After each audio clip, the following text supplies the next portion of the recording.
ये बार बार आप लोग कहते हैं जी इमरान खान को लाया गया, और जो इमरान खान को लाया उसने पाकिस्तान के साथ बड़ी ज्यादती की। बिल्कुल ज्यादती की, लेकिन कभी आपने सोचा है कि इमरान खान को क्यों लाया गया है? जी ज़हीम कादरी साहब बड़ी जोर दी सिर लाया तुसी। इमरान खान को क्यों लाया गया? अब मैं आपके सामने एक सच्चाई जिसकी कोई तरदीद नहीं कर सकता वो मैं लेके आता हूं आपके सामने। इमरान खान को इसलिए लाया गया कि इसको लाना नहीं था। यह बात दुरुस्त है कि जनरल पाशा साहब जो है उन्होंने 2011 से काम शुरू किया था, लेकिन 2018 में इमरान खान को नहीं लाना था। 2018 के इलेक्शन से कुछ हफ्ते पहले एक मीटिंग थी। उस मीटिंग में थे जनरल कमर जवेद बाजवा साहब, उस वक्त के DGISI जनरल नवीद मुख्तार साहब, और उस वक्त के DGC जनरल फैज साहब। और उस मीटिंग में बुलाया गया पता किसको? शहबाज शरीफ साहब को।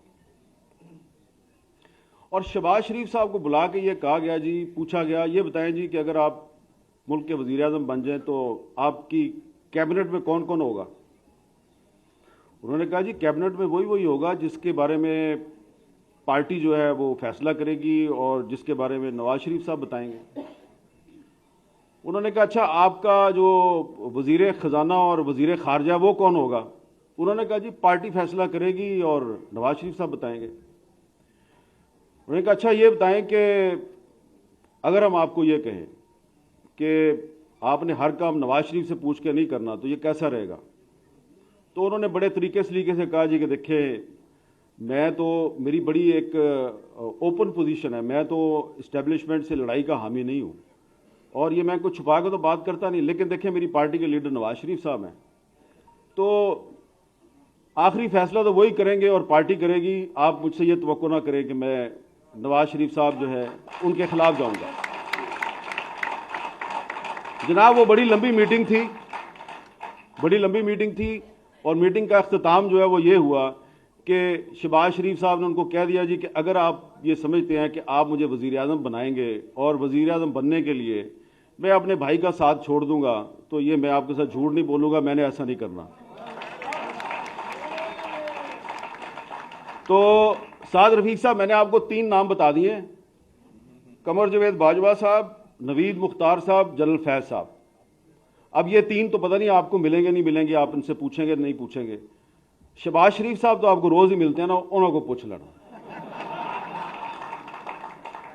तो आप जो बार बार हर तकरीर में ये कहते हैं कि इमरान खान को जो लेके आए वो बड़े गलत लोग थे, और बिल्कुल गलत किया उन्होंने, लेकिन इमरान खान को पाकिस्तान पे मुसल्लत करने के जिम्मेदार शहबाज शरीफ साहब भी हैं। अगर वो इनकार ना करते तो वो 2018 में ही वजीर आज़म बन जाते, लेकिन उन्होंने इस दौर में औरंगजेब आलमगीर और दारा शिकोह की जो कहानी है कि भाई को भाई से लड़ाने की जो कहानी है उसको रिपीट करना मुनासिब नहीं समझा, भाई की पीठ में खंजर घोंपना मुनासिब नहीं समझा।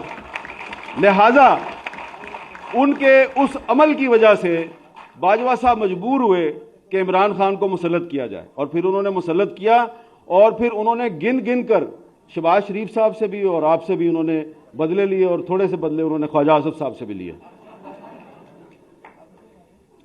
तो इसलिए थोड़ा सा आखिर में मैं यही कहूंगा कि जमहूरियत से मायूस ना हो। आपने कहा कि आप जमहूरियत से मायूस हैं, सरदार याद सादिक साहब ने भी कहा मैं जमहूरियत से काफी मायूस हूं।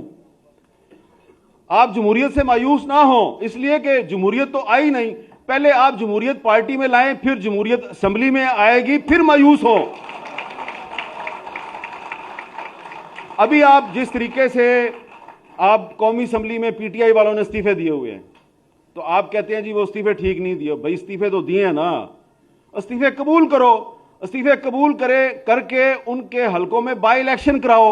बाई इलेक्शन जब हो तो उसमें आप हिस्सा ही ना लें, क्योंकि उन्होंने खुद इलेक्शन लड़ना है, फिर उन्होंने इस्तीफा दे देना है, फिर इलेक्शन लड़ना है, फिर इस्तीफा दे देना है। तो उनको इलेक्शन लड़ने दो, बार बार इस्तीफे देने दो, आप अपना काम किए जाएं, लेकिन आप गैर आईनी काम तो ना करें। मेरा ये ख्याल है, मेरी नाकस राय में, कि जो कौमी असेंबली से इस्तीफे दिए गए हैं उनको कबूल करना चाहिए, इस्तीफे कबूल ना करके आप अपनी कमजोरी दुनिया पर आश्कार कर रहे हैं। और परवेज लाई पंजाब का चीफ मिनिस्टर है, आपको अच्छा लगे या बुरा लगे, गवर्नर साहब जो हैं उनको ये राइट नहीं है कि एक इलेक्टेड चीफ मिनिस्टर जो है उसको आप डी नोटिफाई करें। इसलिए अदालत ने उसको नोटिफिकेशन को कैंसिल कर दिया है। और परवेज लाई साहब को भी चाहिए कि अगर आपको गवर्नर ने कहा है कि आप एतमाद का वोट लें, तो भाईजान अगर आपके पास अक्सरियत है तो एतमाद का वोट लें। तो आप एतमाद का वोट नहीं लेते तो वो आपको डी नोटिफाई कर देते हैं। दोनों ही गलत काम कर रहे हैं आप। और जब दोनों साइड से गलत काम होगा तो फिर जो होता है उसको आप कहते हैं शब खून। तो उस शब खून में फिर आप भी तो बराबर के जिम्मेदार है ना। आप ये काम ना किया करें। आप पार्टी में जमहूरियत लाएं, सही लोगों को असेंबलियों में लेके आए, तो ये काम नहीं होगा कि फिर लोटों के पीछे फिरते हैं आप और लोटों को सीट दे देते हैं आप अपनी, और अपनी पार्टी के लॉयल कारकुनों को कहते हैं कि इन लोटों को वोट दो।